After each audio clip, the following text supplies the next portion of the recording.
Assassin's Creed Unity is the closest thing to the perfect stealth game Ubisoft has ever made. It's the only one in the series where stealth and open combat both need to be used in equal measure to succeed, the only one that had a good mix of the two mechanics. Sadly, like all other Assassin's Creed games, it too falls short.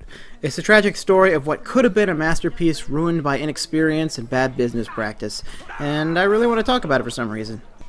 I like Unity so much because it finally fixed the melee combat. See, in previous games you were essentially invincible. It was entirely possible, if not outright practical, to take on an entire army in open battle and survive. If you can safely take on that many opponents, stealth is rendered obsolete, and that's supposed to be the assassin's whole thing. See, in these previous games, you weren't playing as an assassin. You were playing as Superman, an unstoppable force of nature who boringly counterstabbed his way through entire legions of Templars, and you should never be able to do that in a stealth game. Unity finally learned from those mistakes. Attack a large enough group of enemies and the amount of attacks will overload your senses and you will die. Don't want to play it stealthy? Too fucking bad, because there's no way you're beating all 8 of those soldiers by yourself. Now you have to slink in the shadows. You must take out large groups one by one without them noticing. You have to be an assassin. And as an assassin, you now have all sorts of interesting tools and techniques that you need to make use of to survive. There's a cover system now, allowing you to drag your victims behind doorways or corridors as you take them out, and hide behind tons of new things in the environment. You can disappear into a crowd and stab a Templar to death in the confusion. You can throw a cherry bomb to make a soldier look the wrong way while you kill his buddy. You can linger out in the open long enough for a target to notice your position, and then take him down when he comes over to investigate. Only when you've reduced the enemy presence to a small enough number can you finally risk engaging them in open combat. And should you get caught before that, you have to run. Even the process of escaping combat in Assassin's Creed is risky, as the enemies chasing you down will shoot you in the back as you flee, forcing you to constantly turn corners and throw smoke to throw off your pursuers. Each and every mechanic, including escape, involves some sort of risk. They force you to play smart and adapt quickly, making victory feel like it was earned. It would be quite the success story if not for the abundance of technical issues and lack of polish that brings it down.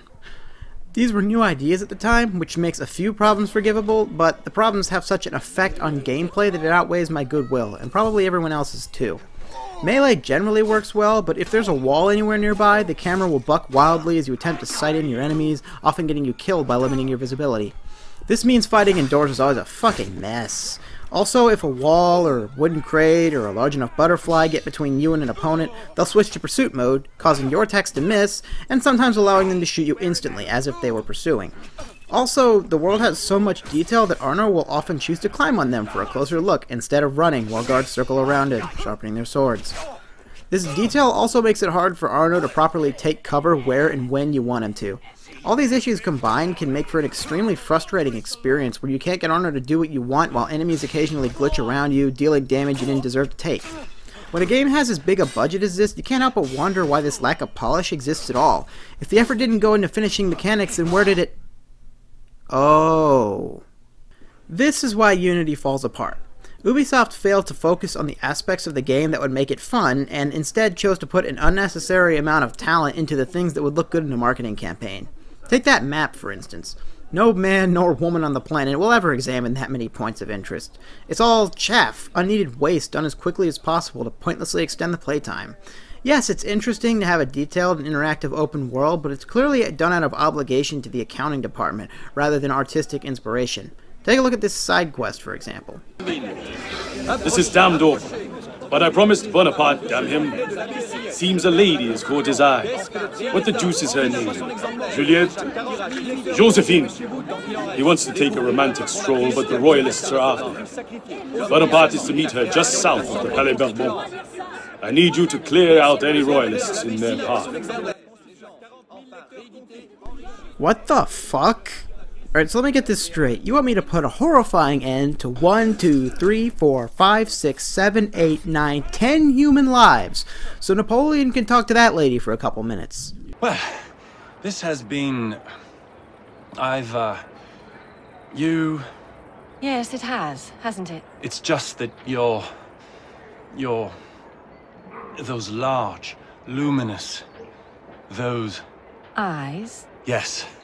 They are bewitching. And all the other side quests are just as shallow. Dozens upon dozens of shitty excuses to line up a bunch of dudes to yell obscenities at you and then get stabbed to death. If the effort that went into those million side quests had instead gone into fixing bugs and refining these new ideas, it could have achieved greatness. But that's not what makes money. So that's not what happened. There are other things to talk about, like the lackluster story or the awful visual and audio presentation, but I know game mechanics best, so that's what I commented on.